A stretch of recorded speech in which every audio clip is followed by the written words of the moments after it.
Kain po tayo ng mangga. Ayan, kitang-kita yung bagoong. Tapos itong mangga, yung binabalatan ko po kanina, yung ano, tanggalin mo natin saan. Yung mangga na sabi ko kanina na ano, coco, ano ba yun?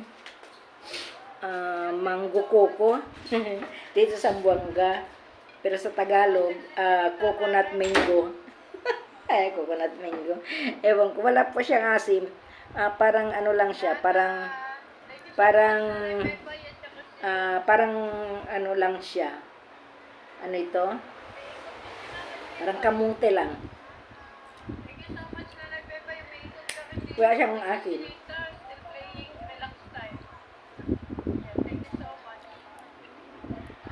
Sarap po.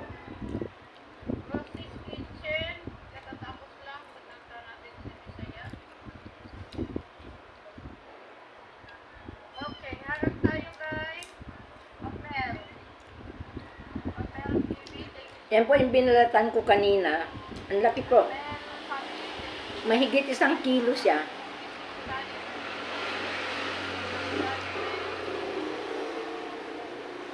Hindi ko po hiniwa lahat.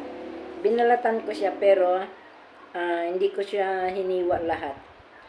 Parang wala pa sa kalahati. So masarap po siya, guys. Wala siyang asim. Thank you so much. Marvin ka, let's stop the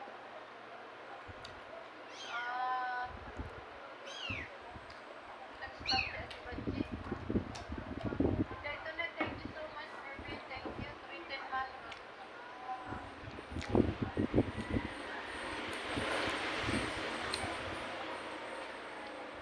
Sarap po. Aba. Thank you so much, 310 Mango, in your channel. In your short videos, 310 Mango. Okay, harang pa tayo kay Bisaya. Harang pa tayo kay Sexy. Yan, thank you so much. Tanggalin natin yung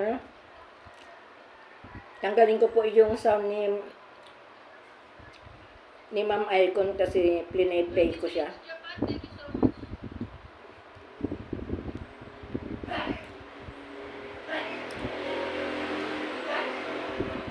Ang sarap po, wala po siyang ito yung pinaka niya,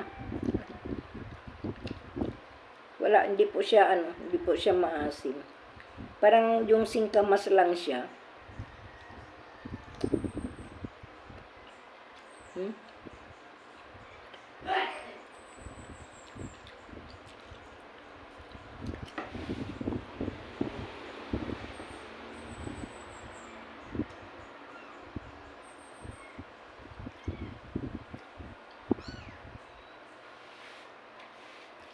Dito sa Zamboanga, maraming klase ng mangga. Ito,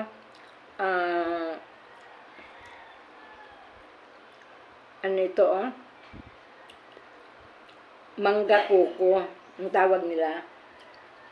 So, kung sa Tagalog naman, kung mangga kuko, kuko is nyog. So, parang, siya, malaki kasi siya. Mahigit 1 kilo ito, guys. Tapos, meron din manggang wani. Yung wani, parang pag yung inaamoy mo, parang mabaho siya, pero matamis siya. Lalo na kung kung hinog, masarap yun siya, pero sa mga high blood ay hindi po pwede. Sa mga high blood, kasi mainit po sa katawan yun, manggang wani. Tapos, meron din yung mangga chupadera. Yung maliliit lang siya na mangga, ganyan lang kaliliit. Mga bilog lang ganyan. Kahit na hinog yun siya, yun lang kasi ginaganyan, hindi mo mahiwa-hiwa yun kasi maraming bunot. Mabunot siya. Pero pag nahinog, ang sarap niya. Matamis siya. Pero pag yung hilaw, maasim. ang asim niya pag yung pag yung hilaw. Pero pag hinog, ang matamis siya. Tapos yung yan, meron na rin siya, meron din ang mango apple, apple mango, at saka meron din yung evergreen na mangga. So maraming klase yung dito sa Zamboanga na nakita ko na mangga. Sa amin kasi sa Ilocos, ang meron lang kami yung evergreen, tsaka Indian mango. Pati pag yung umuwi kami sa Abra, madaming tanim sa lupa nila nanay ko na yung mangga na manipis lang ang buto, tapos makapal yung laman, ang sarap po. Hindi ko alam ang pangalan yun.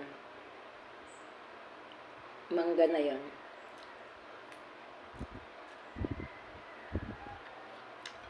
Sarap po.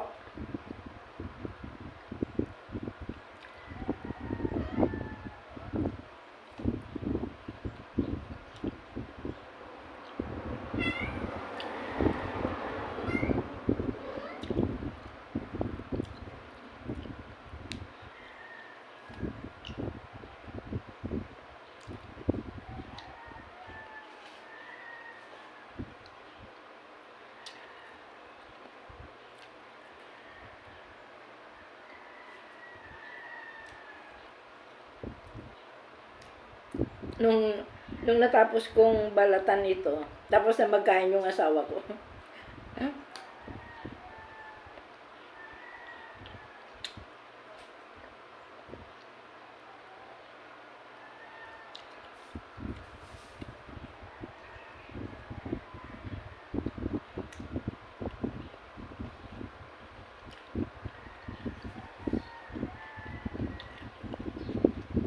Masarap guys, masarap po.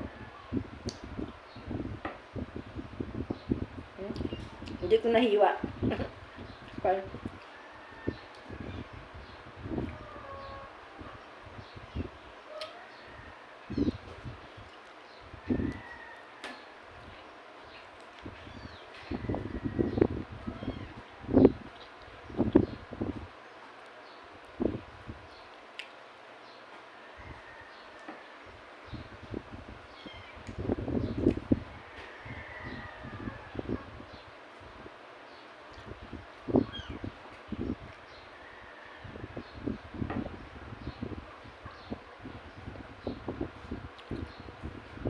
Sarap po, sarap.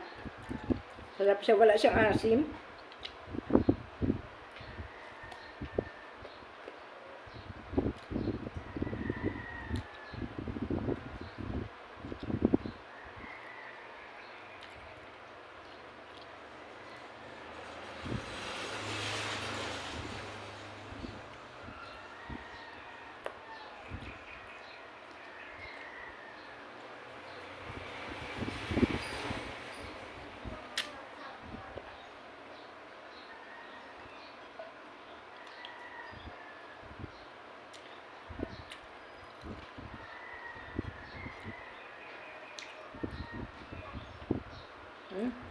Kapal. May bagoong po. Bagoong gata.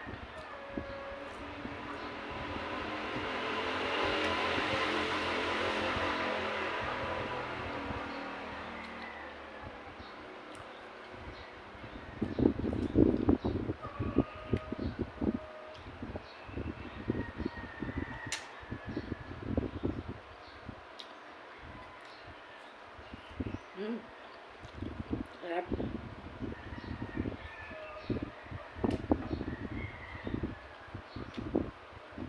Bye po. Thank you.